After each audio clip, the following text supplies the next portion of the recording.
Jesse La Flair here from La Flair Parkour and Team Tempest. Today we are doing a tutorial on the stride. How to stride. We got some great blocks behind me. This is what a stride looks like. Take a look.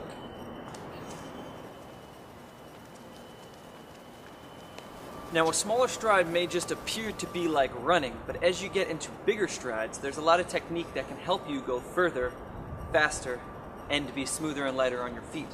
Let's take a look at a bigger one. So the cool part about strides is that you don't necessarily need to start on top of anything or jumping between any gaps. You can easily do this from one line to another. And you can actually create lines by using like painter's tape or something on the ground, or even just drawing a line in the dirt. What I used to do is actually draw one box and then find a good distance and draw another box, and I'd see if I could stride that gap. That was a very easy way for me to gain confidence in how far that I'm capable of going. Keeping measurement by how many steps it takes, right, between each thing. Everyone's feet are different, so you know how many feet that you can go and how many you can do when it comes to a harder surface. So let's get started. So before we attempt to do any sort of gap, we need to understand how to run and jump. And as simple as that may be, I'm going to give you some details and pointers that might actually help increase your distance on your running stride. First thing I'd like to say is don't just run and jump at a random spot. I want you to always be conscious of where your foot is going to go and where your foot is going to land. This is going to help you later on when you actually start using different obstacles to step up onto and land onto. It'll build that confidence from the ground up. Okay, so as we run, make sure we're spotting a point. I'll use this line here, and I'm going to target this, leading with that foot just a little bit and lifting with my leg. So my knee and my shin are going to be my driving force to help lift me up. My speed in is going to help me cover this gap, okay? So how much speed is going to depend on how far I can go. But that same speed isn't necessarily going to help me lift up if I don't create any momentum to pull myself up. And to get that momentum, we're going to use our knee and shin and lift all the way up and drive through. That driving foot will be the one that we land on, with our back leg engaging back behind us so that we can continue the stride. Super important detail. When you're doing strides, and this is the one thing that'll help you continue to move past the next obstacle, is where you land, where your chest is, the position of your chest, whether it's down, whether it's up. The goal is to keep your chest up.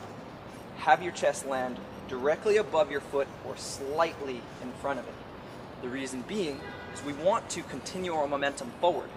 If our chest is behind our foot, even the slightest bit, that is actually going to kill our momentum. So when we're doing this, it's going to stop us just a little bit, and we're going to have to use some of our energy to get back in front of it to jump again. So when we do it, make sure that your chest is again straight up above your foot or slightly in front, so your momentum can go right past that foot and you can continue into your next stride. So if you're attempting to stride any sort of gap, make sure that you're starting your stride at the end of whatever block you're going to leave from. In some cases, if the block is smaller, you might want to start a little earlier depending on how high you need to stride. So the difference would be, if I'm trying to cover a distance and it's not a level up, I would want to start my stride closer to the end of the block, making this gap smaller, obviously. But the change will be if I need to actually lift myself up. And the reason why I would leave a little earlier is, if this block is even higher, I don't want to try to jump up and land down onto the object. I want to use the step to lift myself up, okay? So now when leaving a block, you don't want to necessarily go right to the ball of your foot. Some people might have different techniques, but the way I really like to do it is starting not completely on my heel, but a little bit more on the middle of my foot and rolling through to push through. And it gets me grip. I wait until my chest starts to lead in front of my foot, then my back leg comes through and lifts me through off the toe. Boom. Let's take a little quick, detailed look at one of those.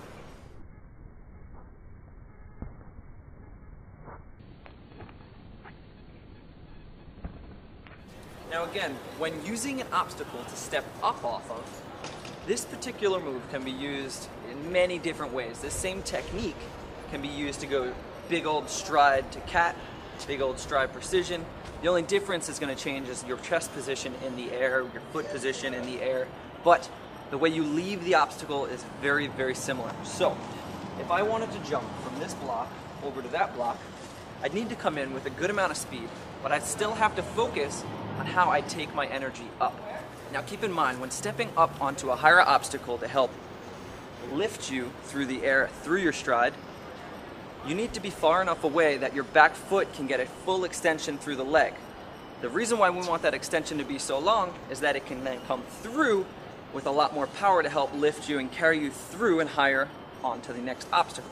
So, for example, I wouldn't want to step here and to step here, because now this is the only direction I have. But if I could start from back here and step into it, now this leg is fully chambered for me to jump up and through. Let's take a look at one long running stride from block to block.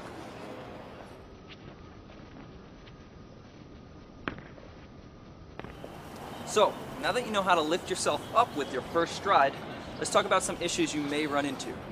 That can be the fact that you might actually get too much height off your first stride, and then when coming down onto your next one, there's too much downforce and your legs can't actually control that momentum. So, if we're going for more than one stride in a row, we need to understand how high we actually need to go versus how low we can actually stay.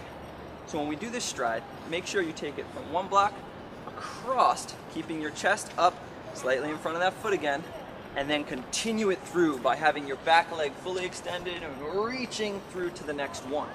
Again, not too high. Let's take a look at a combo.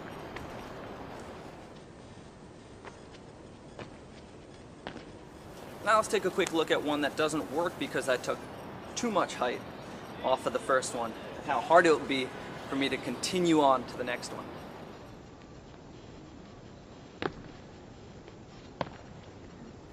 There's just too much downforce and not enough force going across, pulling me forward.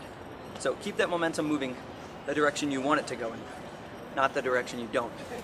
There's just a couple things left to address. We talked about going too high and how you could stay lower to help pull your energy through. But what we didn't talk about is how staying too low can actually become dangerous for you, especially if your chest falls behind your foot.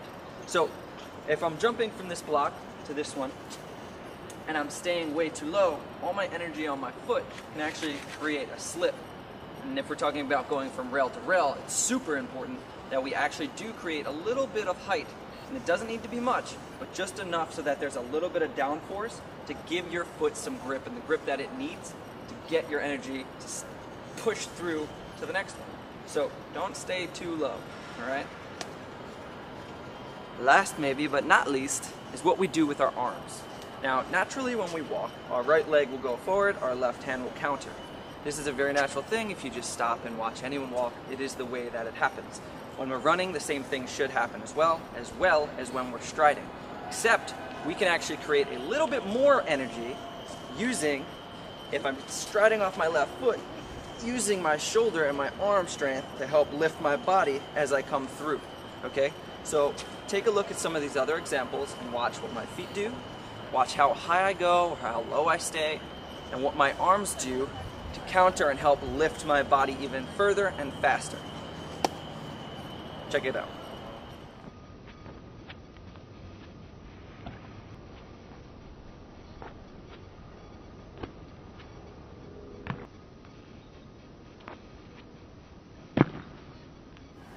So that's about it. Hopefully you've learned a lot.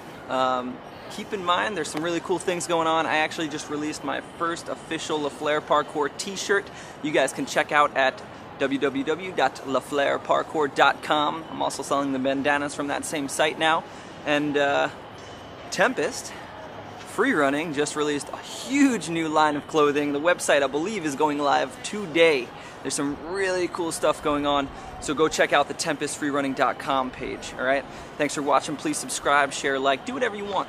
Have fun, train safe. Peace out, everybody. Woo!